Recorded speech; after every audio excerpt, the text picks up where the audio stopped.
চিহ্নিত সন্ত্রাসীদের বাইরে রেখে নির্বিঘ্ন ভোট সম্ভব নয়। আচরণবিধি লঙ্ঘনেরও অভিযোগ আছে। ইসির প্রতি আস্থা নেই বলে জানান এনসিপি মুখপাত্র আসিফ মাহমুদ সজীব ভুঁইয়া। বিকেলে এনসিপির 3 সদস্যের প্রতিনিধি দল প্রধান নির্বাচন কমিশনার এএমএম নাসির উদ্দিনের সাথে সাক্ষাৎ করতে আসেন। সাক্ষাৎ শেষে সিটি মুখপাত্র আসিফ মাহমুদ সজীব ভুঁইয়া সাংবাদিকদের মুখোমুখি হয়ে বলেন, যাচাই বাছাইয়ের সময় বিধি ভঙ্গ হয়েছে। একটি নির্দিষ্ট দলের প্রতি প্রশাসনের পক্ষপাতিত্ব চলছে। আবারও কোনো পুরনো সেটেলমেন্ট ও পক্ষপাতিত্ব দেখলে এনসিপি নির্বাচন পর্যন্ত বসে থাকবে না। সরকারি কর্মকর্তা এবং গোয়েন্দা সংস্থা একটি দলের পার্টি অফিসকে কেবলা করে ফেলেছে। এটা বাংলাদেশের গণতন্ত্রের জন্য অশনি সংকেত।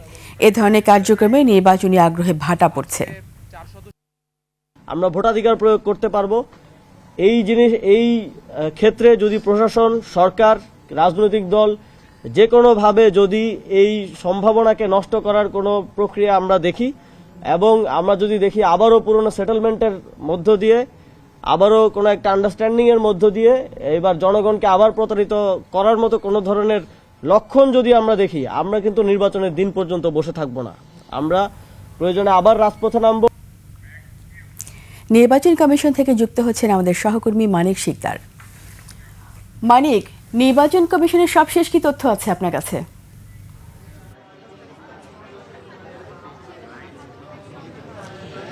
রিতা, আজকে মনোনয়ন পত্র যাচাই বাছাই করার পর যে আপিলের যে বিষয়টি, সেই আপিলের আজকে দ্বিতীয় দিন। আপনি জানেন যে গতকালকে আপিল করেছিলেন 42 জন প্রার্থী। আজকে এসে আমরা জানতে পেরেছি 116 জন, এখন পর্যন্ত সকাল 10টা থেকে বিকেল 5টা পর্যন্ত 16 জন প্রার্থী আপিল করেছেন, এবং মোট আপিলের সংখ্যা হয়ে দাঁড়ালো 158 জন। মূলত 10টি অঞ্চল যে ভাগ করা হয়েছিল, সেই 10টি অঞ্চলকে নিয়েই এই আপিল প্রক্রিয়াটি চলছে, এবং প্রত্যেকটি অঞ্চলের জন্য আলাদা আলাদা বুথ স্থাপন করা হয়েছে। বিকেল 5টায় শেষ হয়ে যাওয়ার কথায় এই আপিল প্রক্রিয়া দ্বিতীয় দিনের মতো, কিন্তু তারপরেও যেহেতু অনেকেই অনেক দূর থেকে এসেছেন, যার কারণে নির্বাচন কমিশনের পক্ষ থেকে তাদের জন্য কিছুটা সময়, অর্থাৎ শেষ পর্যন্ত যারা আসছেন তাদেরকেও আপিল জমা দেওয়ার একটা সুযোগ দেওয়া হয়েছে। আরেকটি বিষয় যে আজকে আসিফ মাহমুদ সজীব ভুঁইয়া এসেছিলেন, এনসিপির মুখপাত্র, এবং উনি তার দলের নির্বাচন পরিচালনা কমিটির প্রধান।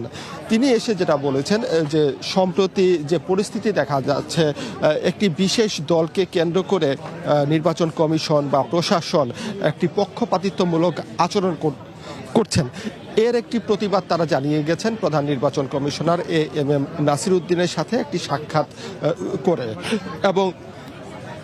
এবং এই সাক্ষাতের পরে তিনি যেটা ব্রিফিংয়ে বলেছেন যে এর আগের মতো যদি কোনো নির্বাচন হয়, অর্থাৎ গত তিনটি নির্বাচন যেভাবে অনুষ্ঠিত হয়েছিল একটি বিশেষ দলকে কেন্দ্র করে, এবার অন্য আরেকটি দলকে কেন্দ্র করে প্রশাসন বা নির্বাচন কমিশন যেভাবে পক্ষপাতিত্বমূলক আচরণ করেছেন, এই রকম যদি চলতে থাকে তাহলে তারা আসলে বসে থাকবেন না, এবং রীতিমতো একটা আলটিমেটাম দিয়ে গেছেন যে আপিল শুনানির সময় যেন নির্বাচন কমিশন সর্বোচ্চ নিরপেক্ষ অবস্থান বজায় রাখে।